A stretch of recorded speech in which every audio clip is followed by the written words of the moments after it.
Hi hello नमस्कार welcome to geography. मेरा नाम सिद्धार्थ है और हम लोग मानव भूगोल पढ़ रहे हैं। मानव भूगोल में आज हम लोग नगरों के कार्यात्मक वर्गीकरण का अध्ययन करेंगे। कार्यात्मक वर्गीकरण को पढ़ने से पहले बता दूं मैं कि हमने मानव भूगोल में ग्रामीण अधिवास तक और नगरीय अधिवास की शुरुआत तक काफ़ी कुछ निपटा लिया है। इस चैप्टर के बाद जब अधिवास वाला चैप्टर समाप्त हो जाएगा, इसके पश्चात हम लोग जनजाति वाला चैप्टर शुरू करेंगे। जनजाति वाले चैप्टर में विश्व की जो प्रमुख जनजातियां हैं, उनका रहन सहन, उनकी अर्थव्यवस्था, उनका कल्चर, ये सारी की सारी चीज़ों का अध्ययन हम लोग इसके नेक्स्ट वाले चैप्टर से स्टार्ट करेंगे। आप लोगों ने इस चैप्टर तक बहुत अच्छा सहयोग किया, बहुत अच्छा सहयोग दिया और आप लोग बने रहे तो हम लोगों ने कंप्लीट किया है। तो मानव भूगोल को इसी प्रकार से हम लोग बहुत आसानी से कर लेंगे। उसके बाद आप मुझे कमेंट सेक्शन में बताइएगा भूगोल की कौन सी पुस्तक आप पढ़ना चाहते हैं, हम उस पर विचार करेंगे। आज शुरू करते हैं नगर के कार्यात्मक वर्गीकरण की। Functional classification of town. किसी भी नगर का फंक्शनल क्लासिफिकेशन कैसे होता है, कार्यात्मक वर्गीकरण कैसे होता है। बेसिकली ये जो कार्य है, जिसे हम लोग प्रकार्य भी कहते हैं, इसकी परिभाषा अलग अलग विषयों में अलग अलग प्रकार से दी जाती है। जैसे राजनीतिक विज्ञान में इसे कर्तव्य से लिया जाता है, गणित में इसे दो चरों के आपसी संबंध से लिया जाता है, लेकिन भूगोल में आजीविका से और व्यवसाय से इसका संबंध किया जाता है। मतलब नगरों का ऐसा वर्गीकरण जो जो वहाँ के लोगों के आजीविका पर निर्भर हो, या नगर की अर्थव्यवस्था पर निर्भर हो, या व्यवसाय पर निर्भर हो, तो शायद हम उसे काफ़ी कुछ मात्रा में कार्यात्मक वर्गीकरण या फंक्शनल क्लासिफिकेशन कह सकते हैं। तो भूगोलवेत्ताओं द्वारा नगरों का जो वर्गीकरण है, नगरों के स्थान, स्थिति, आकार, श्रेणी, अवस्थिति और तुलनात्मक ऊंचाइयों के आधार पर किया गया है। नगरों का एक अन्य और अधिक उपयोगी वर्गीकरण उनके द्वारा कार्यों के आधार पर किया गया। नगरों द्वारा मुख्य रूप से कौन कौन से कार्य संपादित किए जाते हैं, उसके आधार पर भी नगरों का वर्गीकरण किया जाता है, जिसे हम लोग नगरों का कार्यात्मक वर्गीकरण कहते हैं। तो बेसिकली अगर हम लोग बात की जाए कि दिल्ली एक नगर है, जयपुर एक नगर है, मुंबई एक नगर है, चेन्नई एक नगर है, इस पर्टिकुलर नगर में स्पेशल क्या हो रहा है। जैसे फॉर एग्जांपल दिल्ली है, तो दिल्ली में शासन, प्रशासन, राजनीति इसका केंद्र है ना, क्योंकि देश की राजधानी है। तो हम उसे कह सकते हैं कि वो एक राजनीतिक नगर हो गया। बेसिकली उसका जो काम है, उसका जो फंक्शन है, मतलब मैक्सिमम। अब आप कहेंगे कि नहीं नहीं, वहाँ पर तो लोग शॉपिंग के लिए भी जाते हैं, तो वो एक तरह का शॉपिंग नगर हो गया। नहीं, मतलब कहने का मतलब है जो ओवरऑल, जो जिस नगर में जो कार्य प्रधान है, उसके आधार पर हम लोग उसका कार्यात्मक वर्गीकरण कर सकते हैं। फिर अगर हम लोग बात करें कि इनका कार्यात्मक वर्गीकरण जो है, नगरों को उनके आर्थिक कार्यों के अनुसार श्रेणीबद्ध करने का प्रयास भी करता है कि ये काम इस नगर में ये हो रहा है, ये हो रहा है, ये हो रहा है। इस तरह से हम लोग क्लासिफिकेशन भी कर सकते हैं। फिर अगर हम लोग बात करते हैं कि समस्त नगरों की और कस्बों की एक सामान्य विशेषता होती है, जो है उसका व्यापार और उसका व्यवसाय। किंतु अधिकांश नगर अतिरिक्त कार्य भी करते हैं, सिर्फ व्यापार व्यवसाय ही नहीं, और भी बहुत सारी चीज़ें हैं, जैसे सांस्कृतिक चीज़ें हैं, धार्मिक काफ़ी की बहुत सारी चीज़ें वहाँ पर होती रहती है। परंतु ये व्यापार करना और व्यवसाय करना नगरों का प्रधान कार्यों में से एक है, और इन कार्यों में जो नगर हैं, हम उसके आधार पर ही इनका कार्यात्मक वर्गीकरण प्रस्तुत करते हैं। अतः नगरों को उनके प्रधान कार्यों के आधार पर, जैसा कि मैंने आपको बताया, जो उनके प्राइम फंक्शंस हैं, उसके आधार पर वर्गीकृत किया जाएगा। और ये प्रधान कार्य व्यापार हो सकता है, सुरक्षा हो सकता है, प्रशासनिक कार्य हो सकता है, धार्मिक सांस्कृतिक कार्य हो सकता है, मनोरंजन कार्य हो सकता है। आगे हम लोग हर एक के विषय पर एक विशिष्ट चर्चा करेंगे। तो ये कार्य कोई से भी हो सकते हैं। नगरों को उनकी उत्पत्ति, स्थिति, अवस्थिति, बनावट, कार्यों के दृष्टिकोण से अध्ययन किया जाता है। एक पक्ष जिस पर भूगोलवेत्ता अपना अधिक ध्यान केंद्रित करते हैं, वो है नगर का कार्यात्मक पक्ष। तो जब हम लोग इस वर्गीकरण में, जब उनको कार्यात्मक श्रेणी के अंदर वर्गीकृत करते हैं, तो हम लोग देखेंगे कि मुख्य उद्देश्य क्या था, नगर की व्यवस्था क्या रही है, और नगर की उस कार्य के अंदर भूमिका कितनी है। आई बात समझ में? तो इस आधार पर भी हम लोग नगरों का वर्गीकरण करते हैं। इस आधार पर जो पहला वर्गीकरण होगा, वो होगा प्रशासनिक नगर का, या जिसे हम लोग कहते हैं एडमिनिस्ट्रेटिव टाउन। जिसका मैंने एग्जाम्पल दिया, दिल्ली का एग्जाम्पल, वो एक तरह का प्रशासनिक नगर है। किसी भी राज्य की राजधानी को देख लीजिए, वो आम तौर पर उसका प्रशासनिक नगर होता है। अगर आप प्रशासनिक नगर की बात करें, तो प्रशासनिक नगर और कस्बे का जो मुख्य कार्य है, वो देश का या राज्य का या उस शहर का या किसी विशिष्ट क्षेत्र का प्रशासन का संचालन करना है, शासन का और प्रशासन का। इसमें देश की राजधानी नगर हो सकते हैं, राज्यों की राजधानी हो सकती है, जिला मुख्यालय हो सकते हैं और अन्य नगर हो सकते हैं। जैसे कि मैंने आपको भी एग्जांपल दिया, भारत में दिल्ली। दिल्ली एक ऐसा शहर है जहां पर इस देश का समस्त शासन प्रशासन चलता है। आप जाकर के देखिएगा दिल्ली में, तो आपको अलग अलग जगह पर बोर्डिंग्स लिखे मिलेंगे, ये ऑफिस उधर है, ये ऑफिस इधर है, संसद भवन इधर है, राष्ट्रपति भवन उधर है, फिर प्रधानमंत्री का जो निवास स्थान है वो उधर है, राष्ट्रपति का निवास स्थान, मतलब आसपास शासन प्रशासन की चीज़ें ही आपको ज़्यादातर देखने को मिलती है। तो इस प्रकार के नगर कहलाएंगे प्रशासनिक नगर। और इसका और भी बहुत सारे एग्जाम्पल हो सकते हैं। ज़्यादातर सब देशों की राजधानियों को ले लीजिए, मैक्सिको की राजधानी मैक्सिको सिटी को ले लीजिए, ब्यूनस आयर्स को ले लीजिए, ठीक है, फिर जकार्ता को ले लीजिए, काहिरा को ले लीजिए, नई दिल्ली तो मैंने बता ही दिया है। ये सभी की सभी राजधानियाँ, ये सभी प्रशासनिक नगर होते हैं और हो सकते हैं। मुंबई, चेन्नई, हैदराबाद, लखनऊ, जयपुर, ये सभी प्रशासनिक नगरों के उदाहरण हैं। हालांकि मुंबई, चेन्नई ये सब अन्य नगरों के एग्जाम्पल्स में भी सेट होंगे जिन्हें हम लोग देखेंगे। छोटे आकार के भी प्रशासनिक नगर हो सकते हैं, जैसे मालदीव की राजधानी माले, और भारत में कोहिमा, ईटानगर, ये सभी के सभी बहुत छोटी जनसंख्या वाले हैं परंतु प्रशासनिक नगर माने जाते हैं। तो क्या ये सामान्यीकरण किया जा सकता है कि किसी भी क्षेत्र की जो राजधानी होगी वो प्रशासनिक नगर होगा? नहीं, ज़रूरी नहीं है। कई बार राजधानियाँ सामाजिक, सांस्कृतिक और ऐतिहासिक दृष्टि से कोई शहर ज़्यादा उन्नत होता है, उसे भी बनाया जाता है। कई बार सुरक्षात्मक दृष्टि से भी देख करके राजधानियों को बनाया जाता है। हालांकि प्रशासनिक कार्य अन्य शहरों में किया जाता है। तो ऐसा नहीं कह सकते हो आप कि हमेशा ऐसा होगा। जैसा कि मैंने आपको बता भी दिया है, जब भी प्रतियोगिता परीक्षा देते हैं हमेशा ही, केवल, सिर्फ इन शब्दों पर जोर दीजिएगा। जब ये शब्द आते हैं लाइन में, वो कथन सामान्य रूप से गलत ही होंगे, क्योंकि हम लोग इनको जनरलाइज नहीं कर सकते।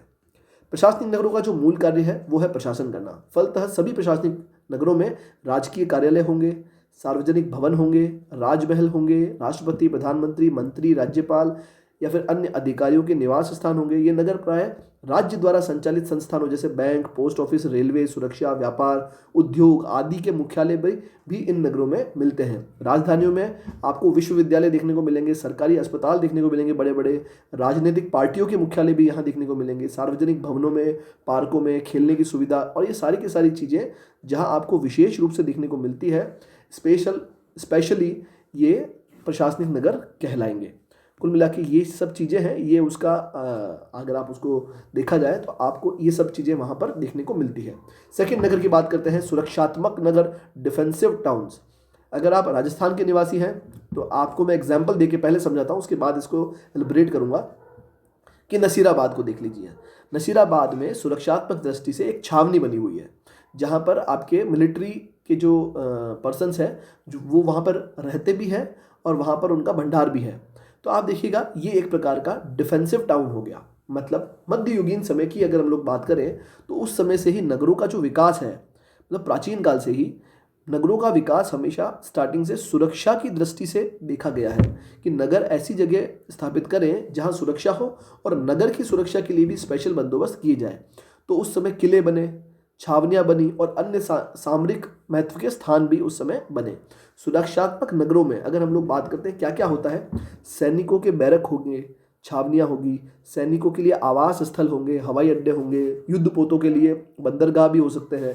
ये सभी के सभी विशेषताएं सैनिक नगरों के अंदर पाई जाएगी। विशाखापट्टनम, महू, पेशावर, पोर्ट्समाउथ, ये सभी के सभी, जैसे जो कनाडा है, कनाडा के पूर्वी तट पर अटलांटिक महासागर के आसपास आपको दिखेगा नोवा स्कोशिया, ये सभी के सभी सुरक्षात्मक दृष्टि से सुरक्षात्मक नगर कहलाएंगे। अनेक छावनियों और सुरक्षात्मक नगरों में भूमि उपयोग में नागरिक और सैन्य सत्ता का स्पष्ट विभाजन पाया जाता है। जहां ऐसे नगर पाए जाएंगे ना तो आपको पता चल जाएगा स्पष्ट रूप से कि इससे इस तरफ तो कैंटोनमेंट एरिया है और इससे इस तरफ सामान्य लोगों के रहने के निवास स्थान है। तो आपको वहां पर क्लासिफिकेशन भी मिलता है।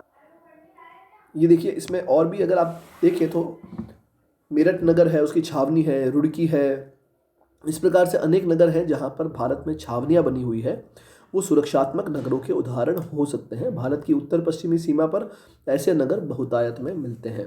सेकंड, थर्ड हम लोग बात करते हैं कल्चरल सेंटर्स की या सांस्कृतिक केंद्रों की। देखिए, जहाँ पे कोई शिक्षा का केंद्र हो, कोई धार्मिक केंद्र हो या फिर कोई मतलब इस तरह का स्थान हो जहाँ पर सार्वजनिक गतिविधियाँ ज़्यादा होती है, तो इस प्रकार के नगर भी सांस्कृतिक नगरों में हम लोग शामिल कर सकते हैं। जैसे इंग्लैंड में ऑक्सफोर्ड, कैम्ब्रिज, ये सभी के सभी शैक्षणिक नगरों की श्रेणी में आते हैं, जो कि सांस्कृतिक का ही एक भाग है। कोई भी इन नगरों में महाविद्यालय, देखिए आपको इनमें क्या क्या मिल सकता है, बड़े बड़े महाविद्यालय मिल सकते हैं, मतलब कॉलेज, विश्वविद्यालय मिल सकते हैं, वाचनालय मिल सकते हैं जहाँ आप पुस्तक पढ़ते हैं, पुस्तकालय मिल सकते हैं जहाँ आप पुस्तकें इशू करवाते हैं, लेते हैं, जमा कराते हैं, छात्रावास मिल सकते हैं जिसे आप लोग हॉस्टल कहते हैं, गिरजाघर मिल सकते हैं, खेल के मैदान, पार्क, क्रय विक्रय केंद्र। इन नगरों का जो पर्यावरण है वो लगभग कम से कम प्रदूषित होता है। इतना प्रदूषण नहीं होता है क्योंकि एक तो यहाँ पर प्रशासनिक गतिविधियाँ कम हो रही, लोगों का आना जाना, फ्लाइट्स आना, फ्लाइट्स का जाना, ये कम होता है। दूसरा, यहाँ पर उद्योग उतने ज़्यादा नहीं है क्योंकि ये सांस्कृतिक केंद्र है, ठीक है। और अगर हम लोग देखें, अगर इसके अन्य उदाहरणों में देखें तो हार्वर्ड को देख लीजिए, यूएसए के अंदर हार्वर्ड का एग्जांपल ले लीजिए, या यूएसए के अंदर जो बड़े बड़े हैं, मैसाचुसेट्स है। अगर हम लोग भारत की ही बात करें, अगर भारत से बाहर नहीं चलते हैं, भारत की ही बात करते हैं, तो भारत के अंदर भी आपको इस प्रकार के नगर देखने को मिलेंगे। जैसे वाराणसी हो गया, पिलानी हो गया, पिलानी के अंदर बिट्स पिलानी नाम का कॉलेज है, रुड़की हो गया, आईआईटी रुड़की बहुत फेमस है वहाँ पर। तो ये बहुत सारे शैक्षणिक नगरों के बहुत अच्छे एग्जाम्पल हैं जो आपको मिल सकते हैं। अच्छा, आप इसके अंदर आप देखिएगा, अपने निकट ही देखिए, कोटा को देख लीजिए आप। तो कोटा भी अब एक प्रकार का शैक्षणिक नगर हो चुका है साइंस वालों के लिए। देश में अलग अलग जगह से लोग वहाँ पर आते हैं, तो ये एक एग्जाम्पल हो सकते हैं सांस्कृतिक नगरों में। इसमें धार्मिक केंद्र भी शामिल है, सिर्फ शैक्षणिक ही नहीं, शैक्षणिक एक पक्ष है। कई कई जगह कोई बड़े बड़े धार्मिक केंद्र होंगे और वहाँ पर किसी नगर का विकास होता है तो वो भी सांस्कृतिक नगरों की श्रेणी में आएंगे। जैसे मक्का, मदीना, यरूशलेम, भारत में हरिद्वार, तिरुपति, बद्रीनाथ, तो ये जैसे अजमेर, तो बहुत सारे क्षेत्र ऐसे हैं जिनको हम लोग सांस्कृतिक नगरों की श्रेणी में रख सकते हैं। इसके अलावा ये नगर, अनेक नगर ऐसे भी हैं जो मनोरंजन का कार्य करते हैं। जैसे स्टैनफोर्ड हो गया, जहाँ पर शेक्सपियर का जन्म हुआ था, हॉलीवुड हो गया कैलिफोर्निया में, फ्रांस में केन्स हो गया। ये सब प्रकार के जो नगर हैं, जैसे लॉस एंजलिस हो गया, लॉस वेगस हो गया, ये वो नगर हैं जहाँ पे लोग सामान्य रूप से मनोरंजन के लिए, छुट्टियाँ बिताने के लिए जाया करते हैं। ये सभी सांस्कृतिक नगरों के एग्जाम्पल हैं, उदाहरण हैं। अगर हम लोग बात करते हैं कलेक्शन सेंटर्स की, तो ऐसे भी नगर हैं जो संग्रहण केंद्रों के कारण प्रसिद्ध हैं और विकसित हुए हैं।